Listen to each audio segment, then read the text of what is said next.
Good evening, my lovelies. I'm Lady Creepypasta. Thank you for joining me this evening. Today we have two tales of strange occurrences. Unexplained and terrifying incidences that are, well, unexplained. The first tale is by author Empoleon'sTARDIS on Creepypasta Wikia. So come now, my dears. Lean in closer, and we'll begin.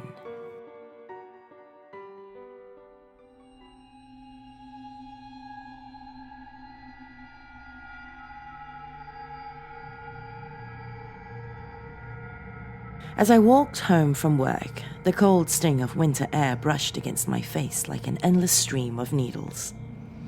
I pulled my scarf up higher, attempting to cover my mouth and nose, but after walking a few more feet, it would slide back down around my neck. I could see my breath in the air as I hurriedly walked home to escape the cold.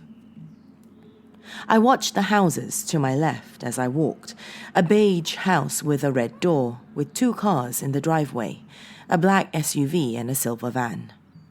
A white house with a black door, no cars. They must be out.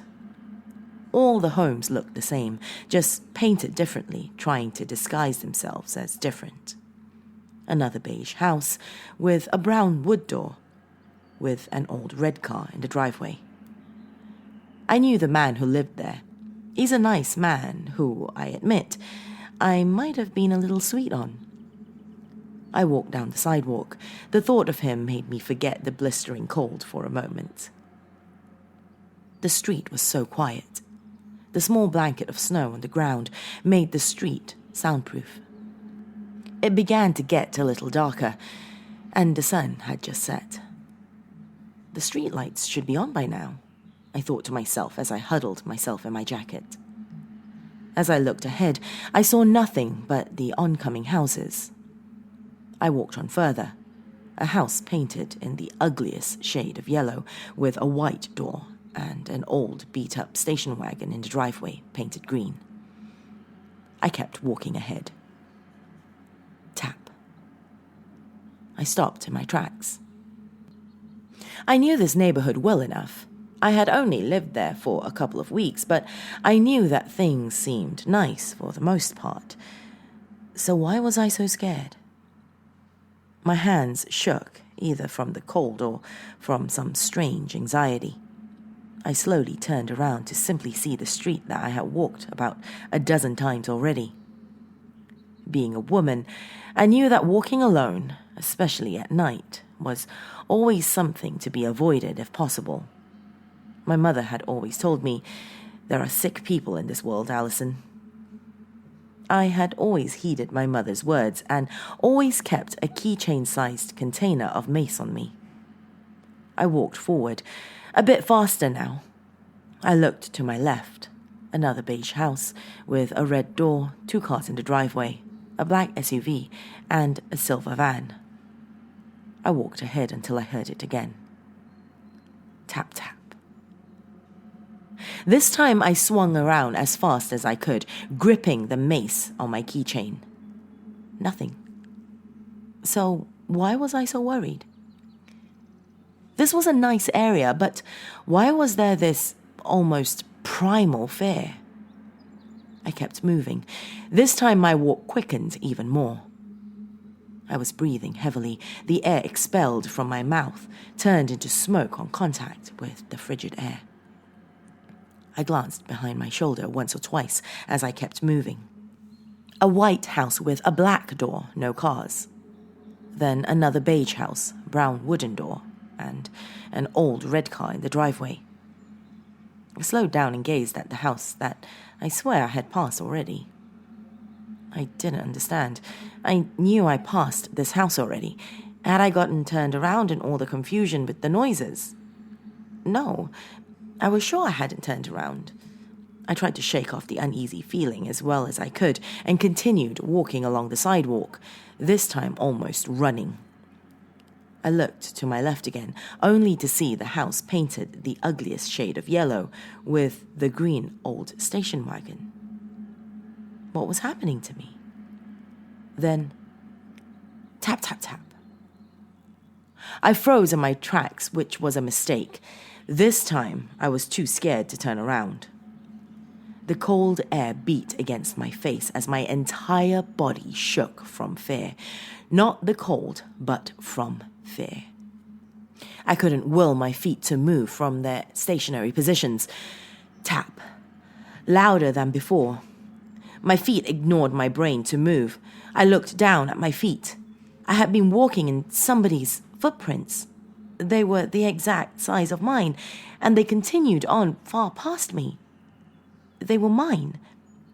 I could move my feet, but it was as if my boots had been fused with the snow and concrete below me. I panicked.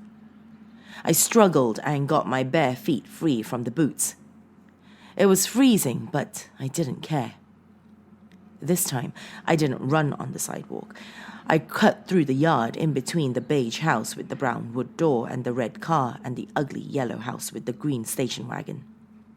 My feet stung from the bitter cold snow and ice below me, but I didn't care.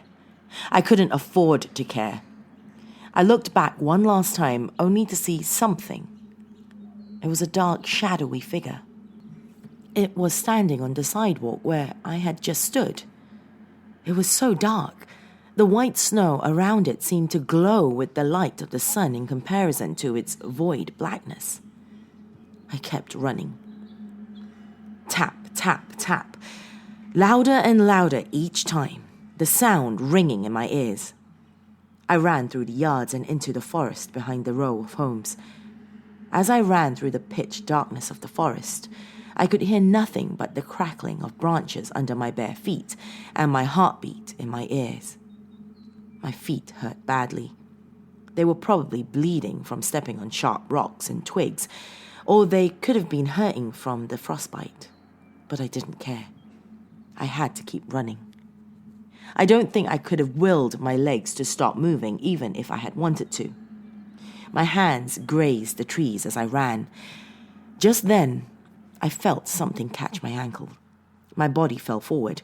The momentum of my run had been transferred into the momentum of my fall.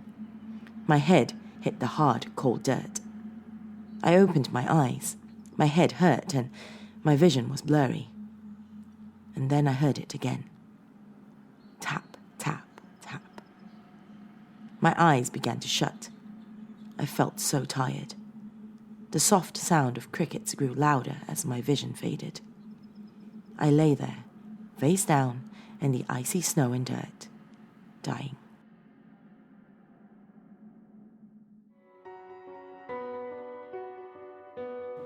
And now on to the second tale.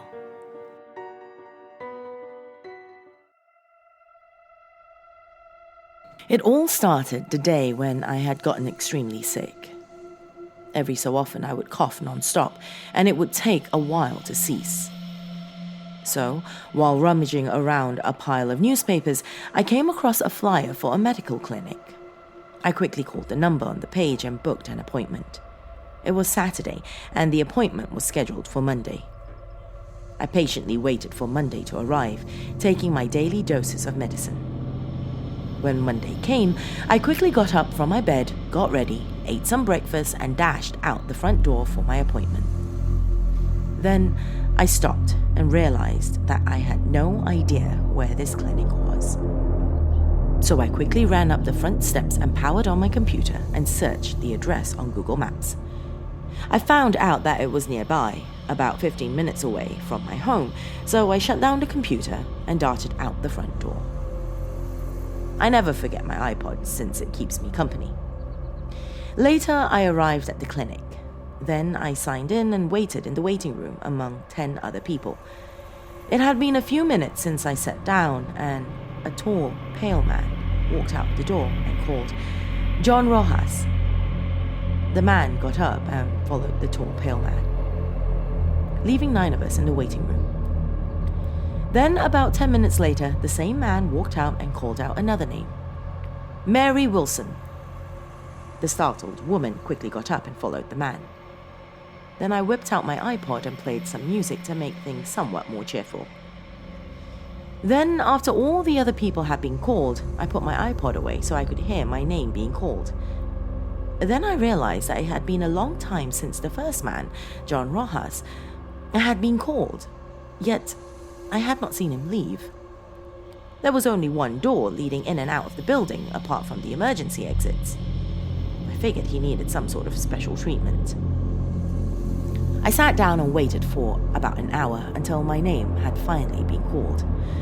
I got up and followed the tall, pale man into a room. Once inside, he ran a few tests and then he left the room. He didn't say anything, so I decided to wait. Then, I had a strong urge to use the bathroom, so I quickly snuck out of the room and found the bathroom. Once I had finished going about my business, I quickly rushed towards the room I was in earlier. On my way to the room, I found several doors open. Curiosity got the best of me, and I peeked inside. There, I saw the first man, John, sitting down with a blank expression on his face. His eyes quickly darted towards me, and I left.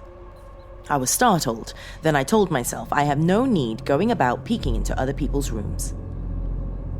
I made my way to my room and waited for the doctor to see me. I saw no signs of anyone having walked inside. I waited and waited until I heard a faint noise coming from the ventilation shaft. I told myself I'm simply hearing things. Then, after a while, the noise grew louder. I began to grow unnerved, when suddenly I heard a knock at my door. It was a woman, tall, pale skin, with long, messy hair. She was wearing no clothes.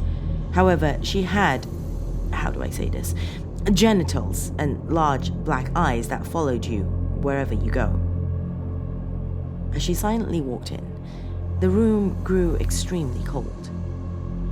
I jumped back and stared up at the woman. She stared at me, and I began to grow frightened. Then she opened her mouth, and with a sorrowful, whispering voice, she said, "Leave here. Leave this place at once. It's an evil place. Leave while you still have the chance. Leave and never look back." Then, after a short period of time, she bellowed, "Leave!" I quickly got up and shoved her aside and ran away, not looking back as the tall, pale woman instructed me to do.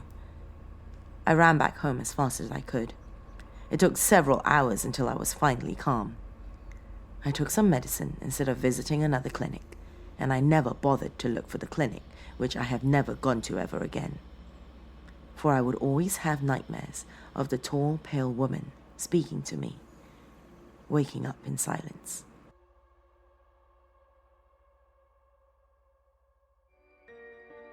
Let me know what you think of those stories, my dears. Send me a message on social media. I am Lady McCreepster on both Twitter and Facebook. If, though, you are watching this on YouTube, pop me a comment below, and remember to give this video a like. If you'd like to support this channel, do check out patreon.com/LadyMcCreepster to become a part of my dark little family. As little as $1 a month really does go a long way into helping put these episodes together. Unfortunately, that is all I have for you this evening, my lovelies. Till next time, sweet dreams.